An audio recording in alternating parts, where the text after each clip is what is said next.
नमस्कार मुलांनो, आपण आज इयत्ता 8वीची मराठीची 11वी कविता बघणार आहोत. जीवन गाणे. कवी नितीन देशमुख यांनी म्हटलं आहे की निसर्गातील विविध घटक आपल्याला काही ना काही मूल्ये व संस्कार शिकवत असतात. प्रस्तुत कवितेतून कवीने निसर्गातील विविध घटकांकडून शिकता येणाऱ्या गोष्टी थोडक्यात पण मार्मिकपणे मांडल्या आहेत.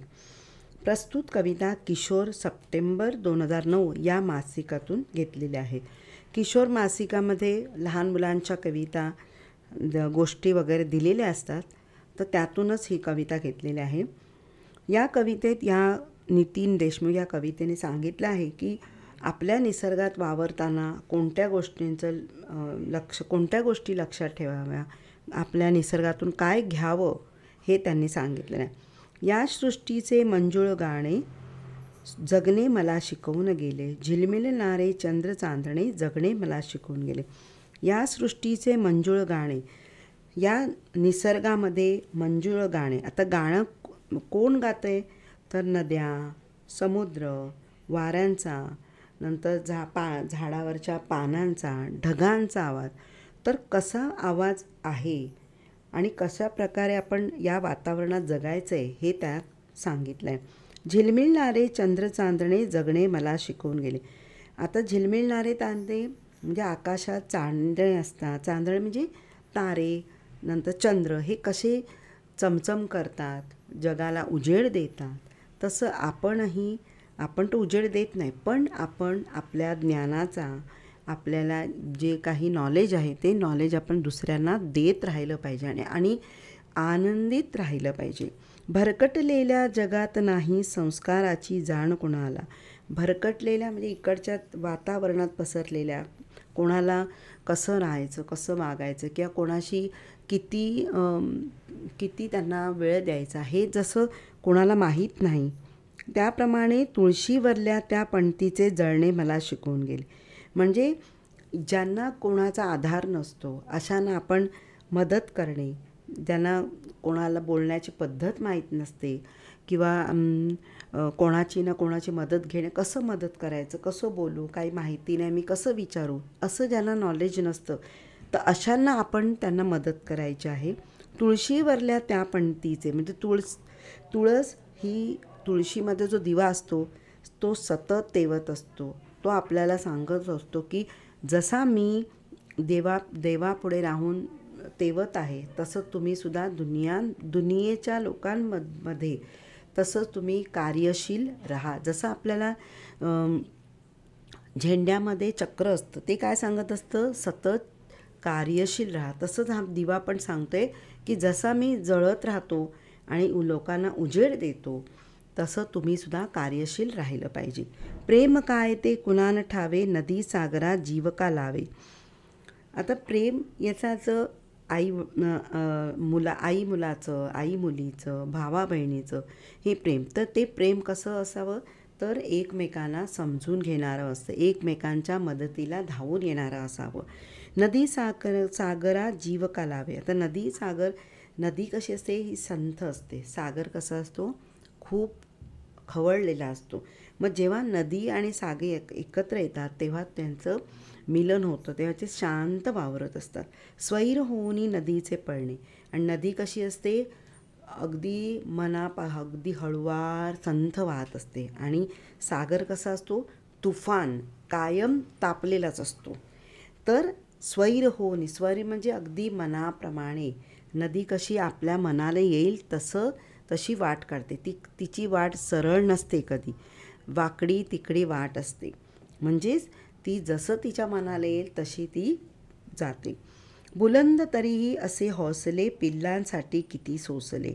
बुलंद तरी हौसले, याचा जो आवाज येतो आहे, पक्ष्यांचा आवाज किंवा आकाशात उडणाऱ्या विमानांचा आवाज, तर ते पिलांसाठी किती सोसले.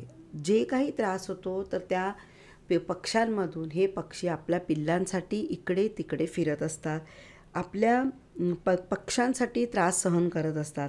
कितींदा ते पक्षी खाली उतरतात, जमिनीवर उतरतात, अन्नच शोधत असतात.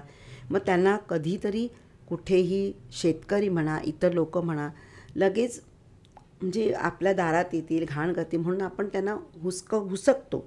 चिवचिवणाऱ्या चोचीमधले दाणे मधला सांगून गेले. तर ते काय करत असतात, आपल्या पक्ष्यांसाठी, आपल्या बाळांसाठी दाणे शोधत असतात आणि मग दाणे शोधून ते आपल्या बाळांना भरवतात. म्हणजे त्या दाण्यांनी काय सांगितलं की आपणही इतरांना मदत केली पाहिजे. आपणही आपल्या मेहनती, आपल्या जे घरामध्ये जी मोठी माणसं वावरतात की लहान लहान मुलं वावरतात, तर त्यांना मदत म्हणून आपण सतत कार्यशील राहिलं पाहिजे. सागराची अथांगता अन ही वृक्षाची स्थितप्रज्ञा. सागर हा अथांग असतो, म्हणजे त्याला काही सीमाच नाही, खूप मोठा असतो. आणि वृक्षाची स्थितप्रज्ञता, वृक्ष हा शांत असतो, एकाच ठिकाणी असतो. आता ही उदाहरणं कसं दुसऱ्यासाठी घाव शोधणे. आता उदाहरण असं दिलेलं आहे की ज्याप्रमाणे सागर खूप मोठा असतो, त्याच्यामध्ये सगळे मासे वावरत असतात. आपण म्हणजे व्यक्ती काय करतात, सामान नेतात, एका जहाजातून एका ठिकाणाहून दुसरे ठिकाणी जातात. किती वारा येऊ, किती तुफान येऊ, तरी तो सागर काही व्हायचा किंवा ओसळायचा बंद होत नाही. तो सतत कार्यशील असतो. सतत त्याच्यामध्ये लोक काम करत असतात. गणपती बाप्पा आहे ते त्याच्यामध्ये जातात. म्हणजे प्रत्येक गोष्ट त्या सागरामध्ये असते. त्यानंतर सागराचं मीठ असतं, तर त्या मिठाचाही आपल्याला उपयोग होतो.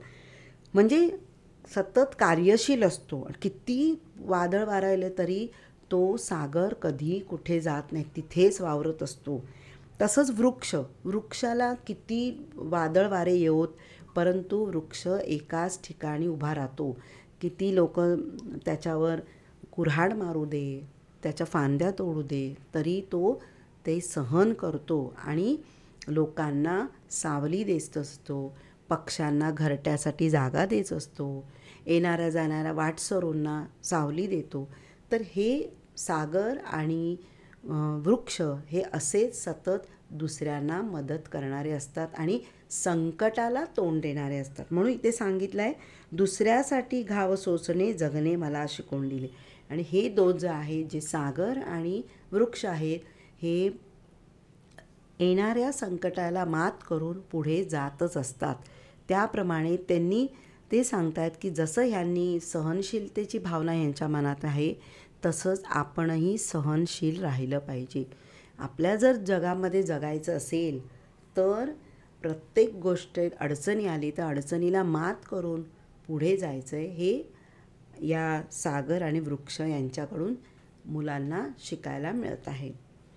तर ही कविता आवडली असेल तर शेअर करा, लाईक करा, सबस्क्राईब करा आणि काही प्रश्न असतील तर कमेंट्स करा. थँक्यू.